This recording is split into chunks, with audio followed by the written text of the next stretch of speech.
구약의 제사와 예수님의 십자가는요, 서로 연관이 있습니다. 예수님의 십자가가 진짜라면 구약의 제사는요, 그림자입니다. 구약의 제사는 23절, 히브리서 9장 23절의 말씀처럼 하늘에 있는 것들의 모형이라 할 수 있습니다. 그리고 구약의 제사는 오늘 읽은 24절의 말씀처럼 참 것의 그림자입니다. 그 참된 분은 바로 예수님입니다. 구약의 제사는 예수님을 통해 이루어질 완벽한 구원을요, 미리 보여주고 있습니다. 그러한 구약의 제사는 거기까지입니다. 예수님께서 오신 이후로는요, 그 구약의 제사의 영향력은 없습니다. 그러니 우리는 성소로 나아가야 합니다. 자, 성소로 나아가는 것입니다. 성소가 무엇입니까? 하나님을 위해 구별된 장소, 하나님을 예배하는 장소를 말합니다. 구약 성경으로 따지면 언약궤를 두는 곳, 또 베델, 또 성전, 성막, 또 이런 곳이 성소입니다. 그런데 오늘 우리들에게 성소는 어디입니까? 신약 시대를 살아가는 우리에게 성소는 어디입니까? 바로 예수님입니다. 예수님을 통하여 영이신 하나님께 예배 드리기 때문입니다.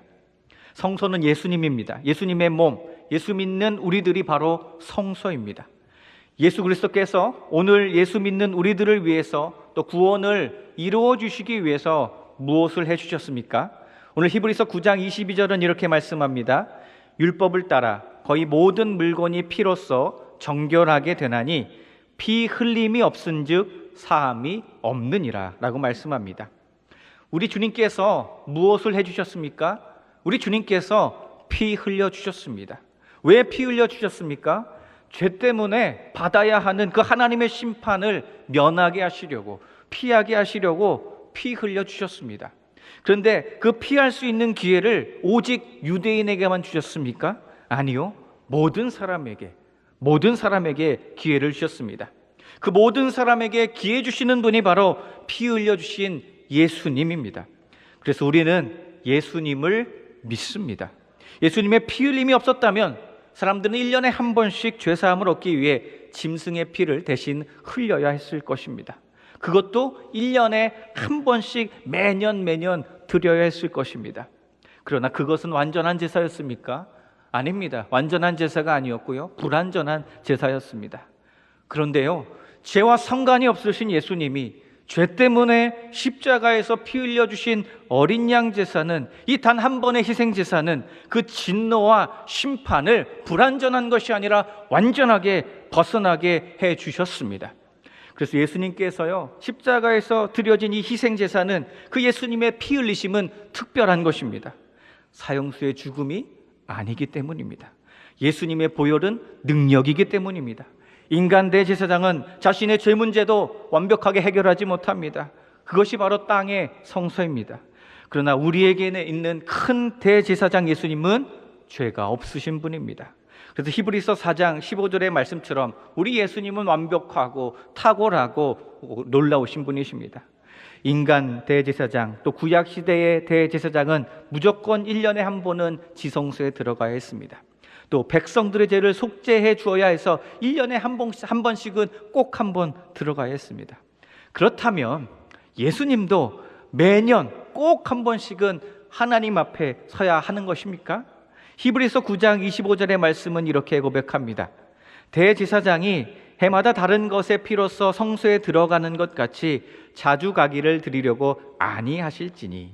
현대인의 성경으로 읽어보니까요, 그리스도께서는 땅 위의 대제사장이 해마다 정한 날에 짐승의 피를 가지고 지성소에 들어가 뿌린 것처럼 자신의 몸을 해마다 희생 제물로 드릴 필요가 없습니다 라고 말씀합니다. 예수님은 매년마다 당연히 하나님 앞에 서시지 않습니다. 예수님은 이미 한 번에 친히 십자가에서 속죄를 위한, 또 죄 씻음을 위한 제물이 되어 주셨습니다. 그 예수님의 피 흘리심의 영향력은 영원한 것입니다. 1년짜리 약정 있는 영향이 아니라 영원한 속죄인 줄로 믿습니다. 예수님은 그렇게 단번에 완전한 제물이 되어 주셨습니다. 그래서 오늘 여기에 있는 우리가 할 일은 무엇입니까? 우리는 무엇을 하면 되는 것입니까? 예수님의 피를 힘입어 나아가면 되는 줄로 믿습니다. 오늘도 하나님 앞에 나왔습니다. 오늘 하나님 앞에 나가실 때 말씀의 사람이 되어 기도의 사람이 되어 예수 그리스도의 피를 의지하여 나아가시기를 간절히 소원합니다. 주님의 보좌로 나아가시기를 간절히 소원합니다. 십자가의 사랑, 십자가의 보혈을 고백하며 믿음으로 나아가시기를 간절히 소원합니다. 우리는 예수님의 피를 힘입어 지성소를 갈 때 결코 주저해서는 안 됩니다. 담대하게 매일매일 나아가야 합니다. 지성소에 들어가기를 주저하지 말고 예수 그리스도의 피를 힘입어서 믿음으로 담대히 나아가시기 바랍니다. 저주스러운 그 십자가를 예수님께서 지신 이유는 오직 우리에게 하늘의 지성소를 허락하여 주시기 위함임을 잊지 마시기 바랍니다. 그래서 날마다 말씀의 사람이 되십시오. 날마다 기도의 사람이 되십시오. 그리고 은혜의 지성소를 사모하시면서 하나님 앞에 나아가시기를 간절히 소원합니다. 예수님의 피를 힘입어 성소로 나아가게 된 우리는 무엇을 하면 되겠습니까? 성소에서의 은혜를 누리는 삶을 살아야 합니다. 예수님의 십자가만을 의지하며 하늘의 성소로 매일 나아가는 그 은혜를 날마다 누리시기를 소원합니다. 히브리서 9장 27절 말씀에 한 번 죽는 것은 사람에게 정해진 것이요 그 후에는 심판이 있다고 말씀하십니다. 자, 9장 27절에서 죽는 것에 대해서 말합니다. 예수님을 믿고 교회 다니는 사람이라고 해서 죽지 않는 사람 없습니다. 모든 사람은 당연히 한 번쯤 죽게 되어 있습니다. 그리고 그 후에 무엇을 받습니까? 심판을 받습니다. 그것은 누가 정하신 것입니까? 하나님께서 정하신 일입니다. 그래서 사람은 누구나 죽게 되어 있고요, 또 죽음 이후에 하나님 앞에 반드시 서게 되어 있습니다. 죄의 삭은 사망이지만 하나님의 선물은 그리스도 안에 있는, 예수 그리스도 안에 있는 영생임을 잊지 마시기 바랍니다. 그래서요, 죽음에 대해서 생각할 때 단순한 운명 정도의 것으로 생각해서는 안 될 것입니다. 단순한 운명의 일종으로 또 죽음을 생각하는 세상의 사람들은 죽기 전에 하고 싶은 거 다 해보자고 말합니다. 아니면 반대로 죽음에 대한 염려가 깊어져서 아예 일상생활을 못하고 깊은 삶의 유혹을 상실해 버리기도 합니다. 그런데요, 하나님의 말씀은요, 성경은요, 죽음에 대해서 이렇게 말합니다. 죽음은 우리가 인간이니까 그냥 자동으로 적당히 죽음이란 것이 오는 것이다 라고 말하지 않습니다.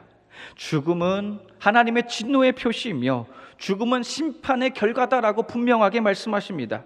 가장 먼저는요, 하나님께 반역하고 죄를 범한 아담과 하와에게 너희는 흙이니 흙으로 돌아가라 라는 하나님의 말씀이 있었습니다. 인간에게 죄가 없었다면 죽을 일도 없었겠지요. 그런데 인류는요, 죄를 지었습니다.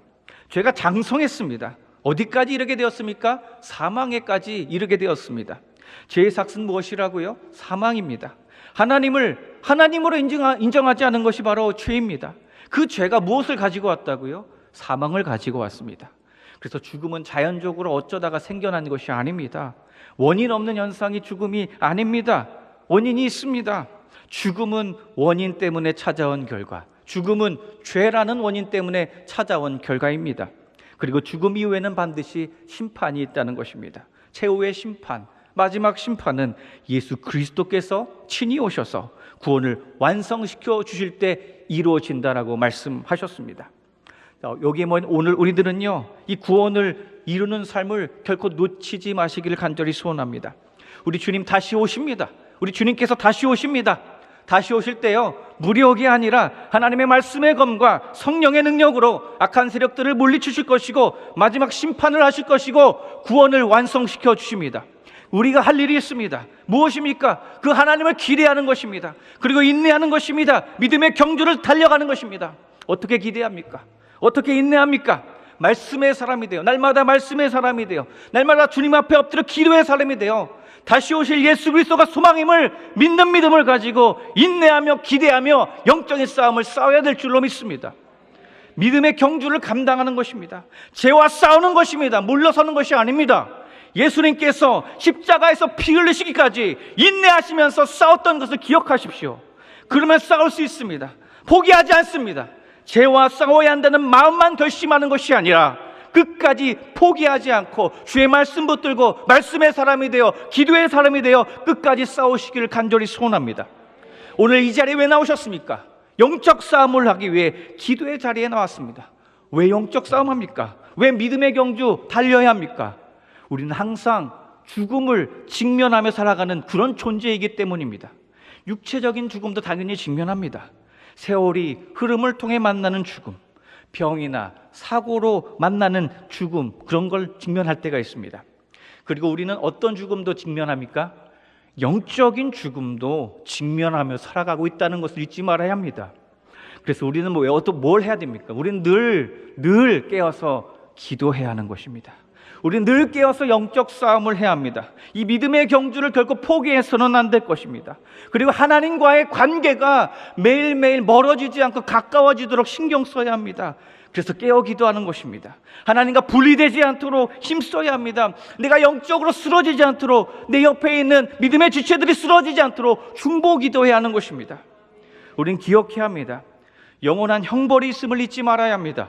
그럼에도 분명한 것은요, 예수 그리스도를 믿고 나아가면, 예수 그리스도의 보혈을 의지하여 나아가면 육체적 죽음도, 영적인 죽음도, 영원한 형벌도 이길 수 있다는 것입니다. 오늘 예수님을 믿는 우리들은요, 예수님께서 다시 오실 때에 육체의 부활을 경험할 것입니다. 육신의 죽음도 이길 수 있습니다. 그러니 하나님과의 관계가 날마다 회복되면 그 영적인 죽음에서도 해방될 줄로 믿습니다. 영생을 누리며 살게 될 줄로 믿습니다. 이제 예수님 다시 오실 때 예수님 믿는 자, 주님의 자녀된 권세가 있는 자들, 그 영원한 형벌에서 면제될 것입니다. 면제됩니다. 영원한 상급을 받습니다. 이러한 약속을 믿고 나아갈 때 우리는 성소를 누리게 되는 것입니다. 예수님으로 말미암아 하늘의 지성소에 거하게 되는 그러한 은혜를 맛보게 될 것입니다. 예수 그리스도를 온전히 믿기만 하면 우리의 일상생활 속에서도 그 하나님의 나라 천국을 맛보는 생활을 하게 될 것입니다. 다시 오실 예수 그리스도만을 소망함으로 말미암아 천국을 경험하며 살게 될 것입니다. 오늘도요, 오직 예수 그리스도의 피 흘리심을 믿고 의지함으로 기도의 자리로 나아가시기를 간절히 소원합니다. 예수님의 이름으로 나아가 육체적, 영적 죽음에서 자유하시기를 간절히 소원합니다. 영원한 형벌에서 면제받았음을 기억하심으로 늘 또 오늘의 기도의 시간에서도 승리하시기를 주님의 이름으로 간절히 부탁드립니다. 기도하겠습니다.